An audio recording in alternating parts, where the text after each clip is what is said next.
आपका बहुत बहुत स्टूडियो में स्वागत है। आपका भी स्वागत और होली की शुभकामनाएं। आपको भी शुभकामनाएं। आपने होली खेली, मैंने देखा उसको, उसके बाद बहुत खुशी आप दिखाई दे रही है। कोई बड़ा फैसला करने के मूड में है या कर लिया आपने? नहीं, चलिए सवाल कीजिए। नहीं, मूड में तो है ना आप? अच्छा, निकालिए ना हमारे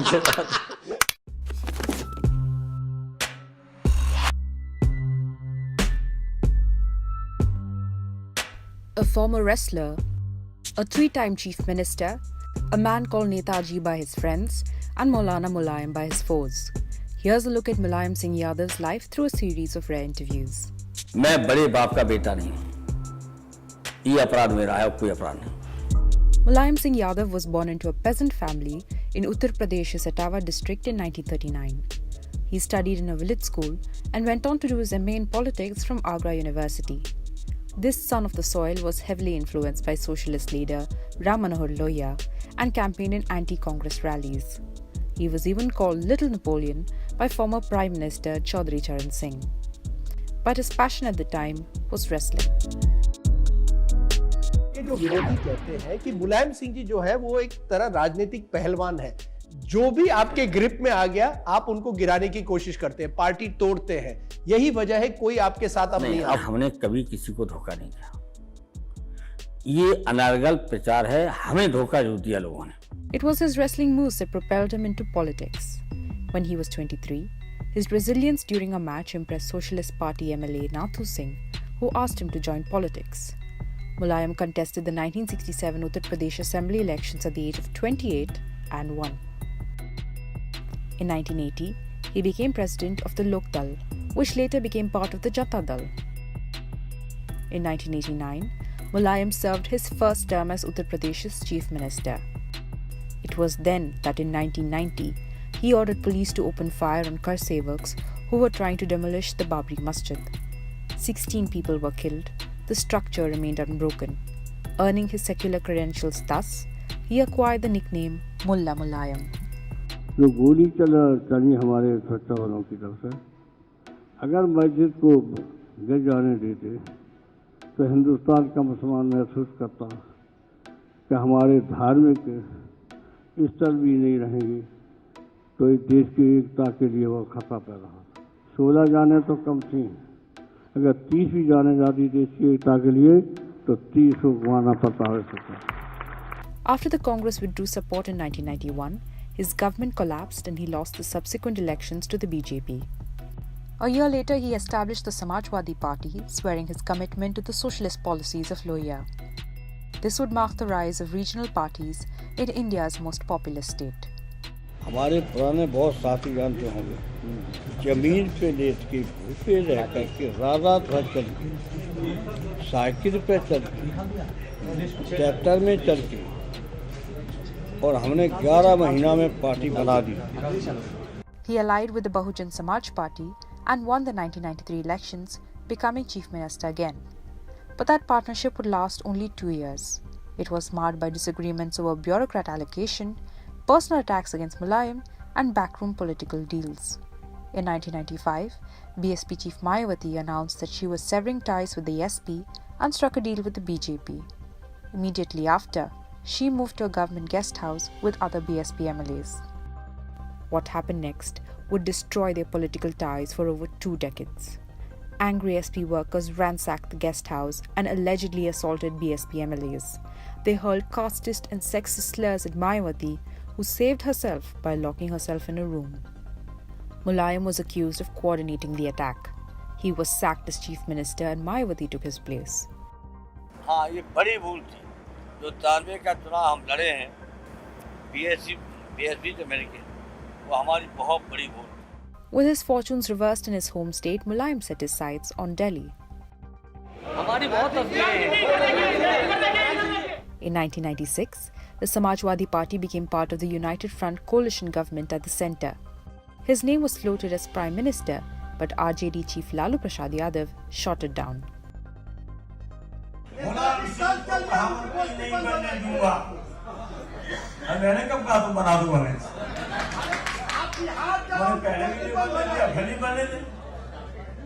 आपने पहले भी तो नहीं बनने दिया, आपने नई बात क्या है, तुम्हें कौन नहीं जानता है, आपको कौन नहीं जानता है कि पहले भी नहीं बनने दिया और आते ही जेल से ऐलान मुलायम सिंह को कहा मुक्ति नहीं बनने दूंगा। करो कागज की चाटो जाके।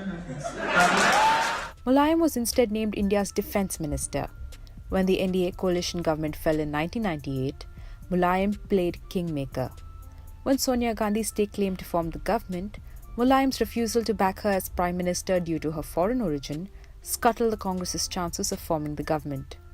This snub would hurt Mulayam in the years to come. The Samajwadi party was benched when the UPA came to power in 2004 and 2009. Sonia जी से दुश्मनी कभी नहीं मानी।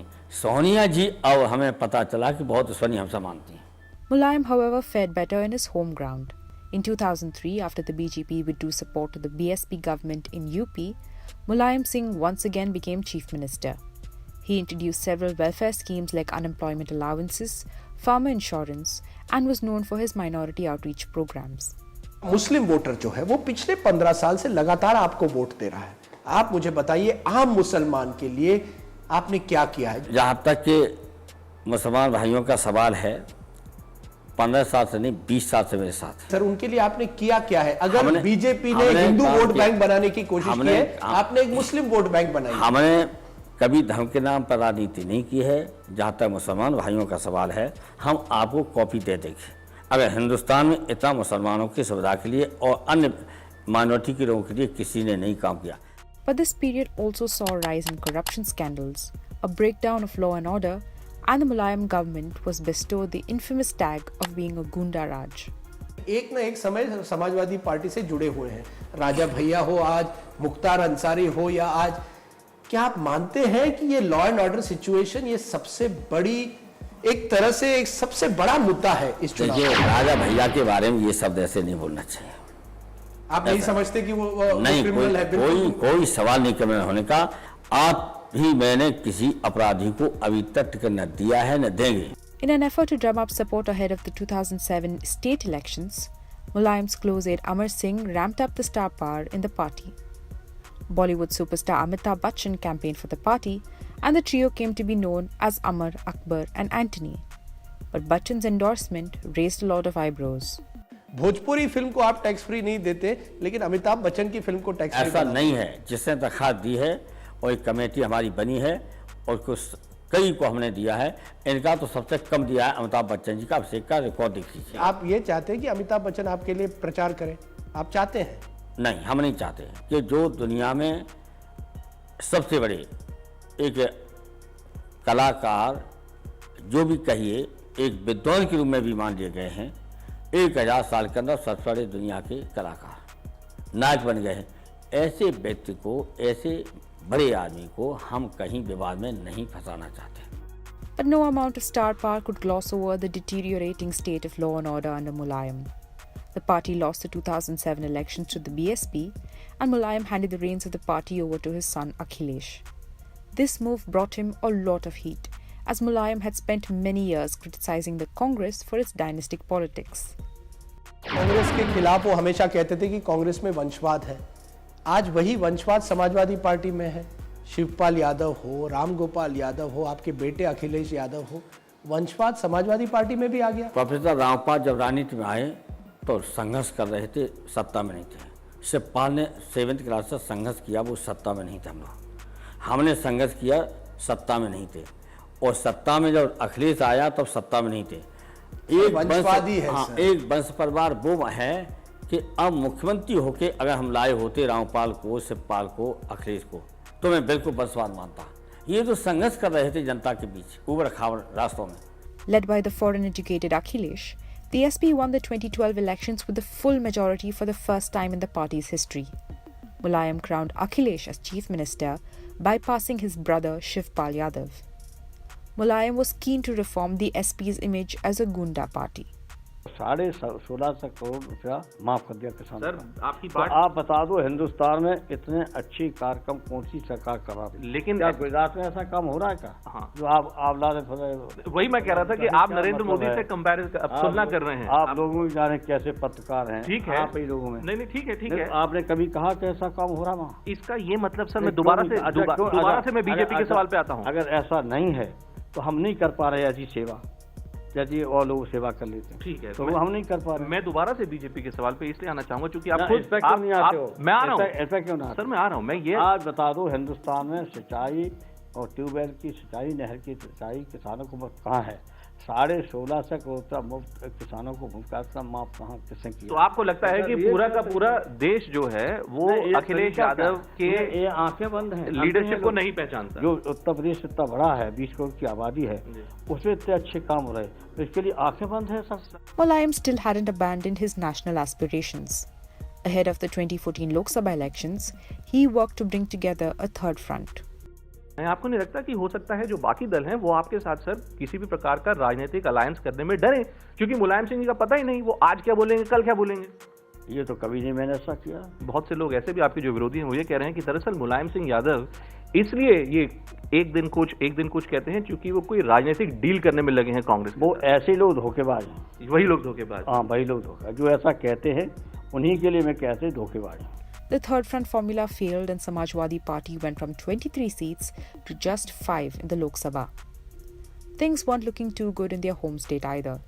While Akhilesh was keen on revitalizing the UP government, Mulayam kept the spotlight on the Samajwadi Party with an unfortunate series of sexist comments. अगर ये महिला bill pass हो जाता तो हमारी गरीब महिलाओं को मौका नहीं मिल सकता था। क्या रेप में फांसी दी जाएगी? 3 लड़के हैं, गलती हो जाती है तो 3 को भी फांसी दे दी बम्बई में। मेरी जानकारी में है, रेप एक ने किया और 4 को नाम रखा दिए। अब 4 को रेप कर दिया, क्या भी ऐसा हो सकता है? क्या ऐसा प्रैक्टिकल भी नहीं है? Once again, law and order seemed to worsen under the Samajwadi Party. First came the Muzaffarnagar riots in 2013, then the Badao gang rape of 2014, and a year later, the horrific Dadri lynching case. Apart from the external turbulence, the party was also facing a lot of internal upheavals. Although Akhilesh was the chief minister, Mulayam made it clear time and again that he was the big boss. और अखिलेश चाहे तो 15 दिन में कानूनता की बात खत्म हो जाएगी, 15 दिन के अंदर। और हम होते मुख्यमंत्री तो 15 दिन में बता दे तो करें। अच्छा, असली पार्टी बना सकते थे नौजवान, यूथ के 4 नेता बन सकते थे, चारों मेहनत करते थे। 4 यूथ के, चाहे युवजन सभा, चाहे यूथ नेता, तो रहिया मानी बेकार बीच बात बकवास करते हैं। The Samajwadi Parivar then split into 2 warring factions. One, led by Akhilesh, who was supported by his father's cousin Ram Gopal Yadav, and the other, led by Mulayam, backed by Shivpal and Amar Singh. Mulayam has always had a soft spot for Shivpal, the youngest of his siblings. भाई मेरी बात सुनता है और वो भी इस्तीफा दे दे रहा, तो कौन सुनेगा? हाँ, कहा हमसे रोकिए साहब, हमको रोकेंगे, मजबूरी है, रोकेंगे, लेकिन वो इस्तीफा सही दे रहा है। अपमान क्यों कर रहे उसका? अपमान कर रहे हैं, मिलके कर रहे हैं अपमान। जिम्मेदार लोग, हम ज्यादा नहीं बोले, हम खड़े हो जाएंगे तो सरकार की ऐसी तैसी हो जाएगी। Things reached a head in 2016 when Mulayam expelled his son and Ram Gopal Yadav on grounds of indiscipline. अनुशासनहीनता कोई नहीं हो सकती है जो प्रोफेसर रावपाल ने की है। इसे अभी तो मैंने 6 साल के लिए निकाला है, सोचेंगे इनके लिए कड़ी सजा और क्या दी जाए पार्टी तरफ से। मुख्यमंत्री अखिलेश यादव का भी समर्थन इसमें है, इसे उनको भी 6 साल के लिए निकाला जाता है, दोनों। अब मैं पार्टी को बचाना चाहता हूँ, मेरा लक्ष्य किसी को सजा देना नहीं है। He revoked the decision 24 hours later, but Akhilesh responded by stripping his father of his party president title and relegating him to chief patron of the party. The family infighting had devastating repercussions. The SP lost heavily to the BJP in the 2017 UP Assembly elections. Mulayam placed the blame squarely on his son. Mulayam Singh Yadav has never had an easy relationship with Narendra Modi, often criticizing him in public. ये BJP ने इसी को प्रधानमंत्री का उम्मीदवार बनाने का मिला और कोई आदमी नहीं मिला। अगर ये कहें प्रधानमंत्री आकर के इतने महत्वपूर्ण सवाल पर भी नहीं आएंगे तो सदन का क्या महत्व उनके मन में है? But in February 2019, he surprised everyone, particularly Sonia Gandhi, when he backed Narendra Modi's re-election bid, heaping praise on him in parliament. मेरी कामना है कि जितने माननीय सदस्य हैं दोबारा फिर जीत जाओ, ये हमारी इच्छा है।